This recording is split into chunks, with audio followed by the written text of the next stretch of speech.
touchdown. Sam Bradford launches a beautiful rocket down the field. Amendola catches it, goes all the way down inside the 2.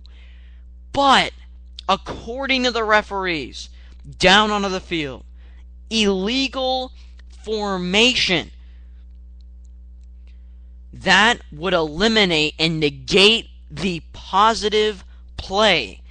There, St. Louis went 3 and out, went back to San Francisco. They tried to attempt for a field goal, no good. St. Louis got it back, no. 3 and out, almost intercepted. It just went back and forth, back and forth, back and forth.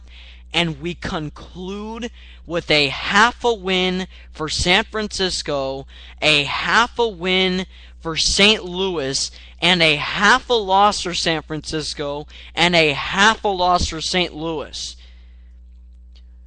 Basically, to be honest, St. Louis was robbed.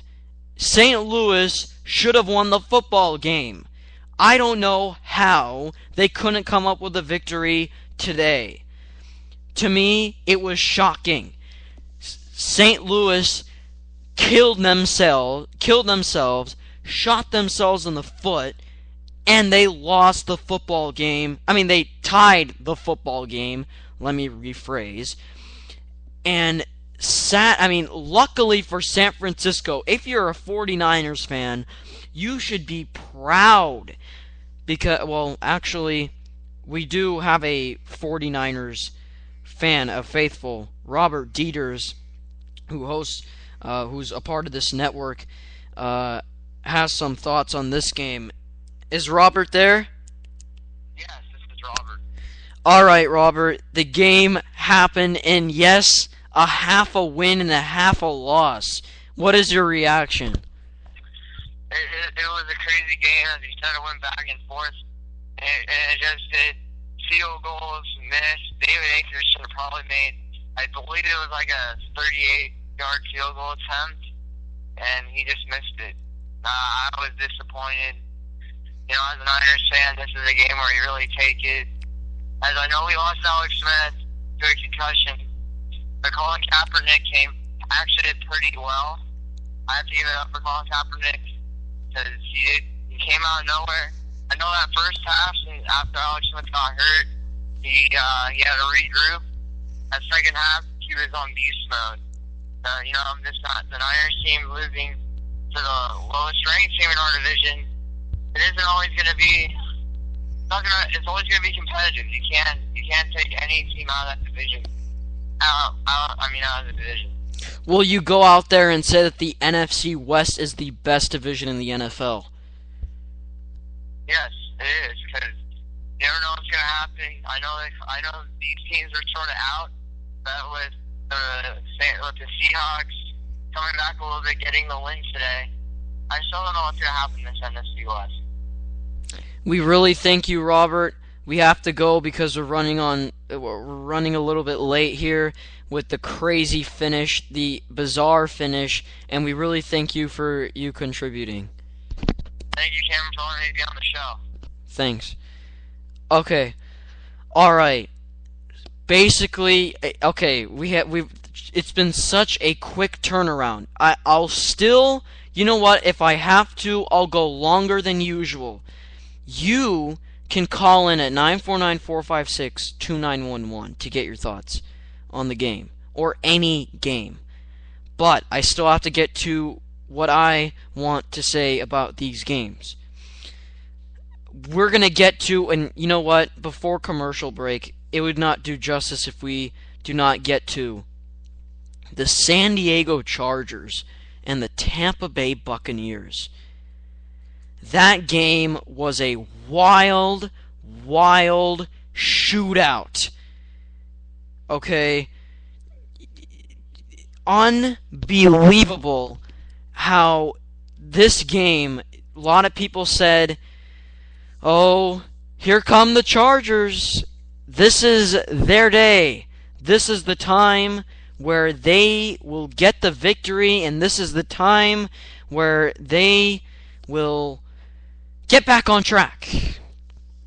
Well, sadly, you were wrong, because a few mistakes at the end hurt the San Diego Chargers today.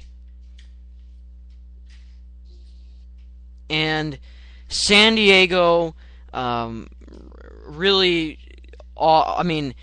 Phillip Rivers threw a key critical interception at the end of the football game. He threw 2 of them in the fourth quarter. And he, despite having such a great day and this defense struggling and everything, it was even worse what occurred after the game, which really caught my eye. Norv Turner says to the media asks, one member of the media asks, was that game unacceptable? Norv Turner says, what do you think? Do you think that was acceptable? No, it was unacceptable. We gave up a blocked punt, a pick 6. What else? How else am I supposed to answer that question? He had a meltdown today. I know it was a bad question, but should we wonder if this guy, Norv Turner, is really emotionally fit for the job? I don't like seeing guys fired. I don't like seeing guys lose their job, but I think it's okay to make that conclusion. I wonder if San Diego is willing to turn the corner and fire Norv Turner or A.J. Smith. As wild and as cruel as it sounds, I think Norv Turner and A.J. Smith and the San Diego Chargers are seemingly regressing as a collective organization. They have a lot of work to do if they want to get to the playoffs. They're already in a little slumpish. 5, to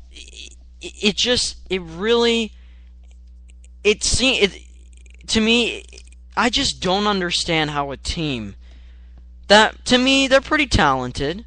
I think they're talented, but how could a team like this go into Tampa Bay with momentum on their side, playing sound football over the course of the game, and then the fourth quarter is a meltdown?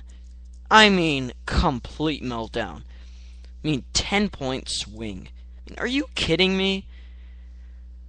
I like Norv Turner a lot. I think he's an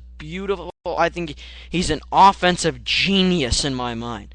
I think he has one of the best offensive minds in the entire NFL. But as a head coach, he cannot teach his teams the little things. And he said there was a lack of effort today. Not a lot of people were playing hard. Now, you can either put that blame on the players or the coach. The coach has either got to light the fire underneath the team to make them propel to success. Norv Turner, to me, from a distance, from a bird's eye view, hasn't. Now, I'm not in the locker room. I'm not in the meeting rooms.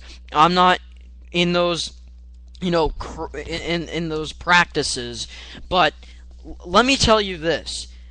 As a fan of the game and as someone who's seen Norv Turner, this is definitely his worst year, in my opinion, as a head coach of the San Diego Chargers. This guy just seemingly can't get it done, and maybe it's because of the talent that they don't have, but he just can't get it done, and I think it's time to make a change, including A.J. Smith. How do you lose Vincent Jackson? You don't pay him. I don't understand that. Vincent Jackson would have been a huge help to this offense, especially in the running game with his perimeter blocking and his unbelievable catching ability. I am just stunned by the way San Diego has handled themselves and carried themselves over the course of this entire NFL season.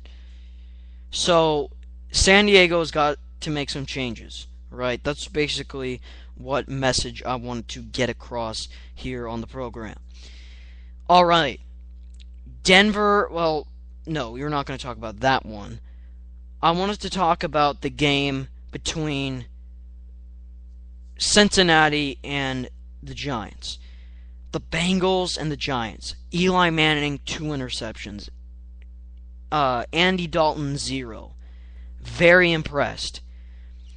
I wonder if, and people are saying this is more of a Giants, crumbling, and I think I have to agree with that. It just is seemingly, it seems to me that, look, the Giants, they couldn't even get one solid drive to go for a touchdown. I mean, one solid drive, baby. I mean, where is it? Nowhere. They couldn't get it today. Cincinnati, on the other end, they were clicking. I mean, look at Andrew Dawkins. He had a pair of TDs today. A.J. Green, the first TD, that huge bomb to the right sideline. I mean, there was not a man within A.J. Green's distance of 10 yards. I mean, the guy was wide open. He walked into the end zone for a touchdown. I think it showed how lackadaisical the Giants were. And maybe it's because of what they had to go through with Sandy and against Pittsburgh.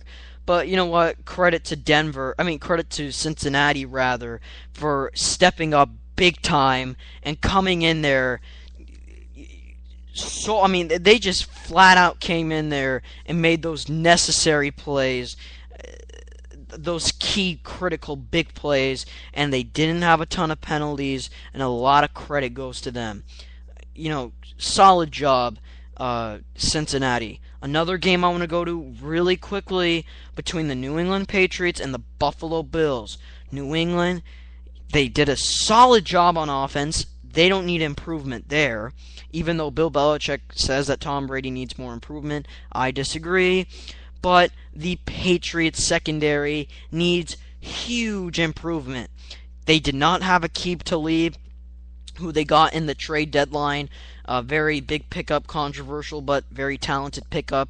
They didn't have him for today's game, but for the next game, they will, I think, according to a report by Mike Rice of ESPNBoston.com, that the New England Patriots will get Aqib Talib back. So I think New England, when they get Talib back, they'll have a better one-on-one corner in man-to-man coverage. If they can just control his emotions and get the best out of him, they'll be fine. I still think New England's a Super Bowl contender, but it was that was very, very close. I mean, I wouldn't really think at this point in the season New England is a very confident Super Bowl contender that I'd choose as my first choice. I'd actually choose the Houston Texans out of the AFC, the team that the Houston Texans are actually playing tonight on Sunday Night Football, kickoff in about like a minute between the Houston Texans and the Chicago Bears. I just have to go and say that New England, they've got some work to do. Buffalo, on the other hand, hanging in, chomping at the bit. I really credit to them for hanging in there, but they couldn't make enough plays. They couldn't make those key critical plays to win that football game. And when they were fighting that big hole, it's hard to fight through that and come out on top. It showed. New England gets the victory, and that means we'll take a quick timeout, and we will get Clarence Sellers on the program to discuss Vikings-Lions. Stay tuned. This is the Cameron Sadeghi Show.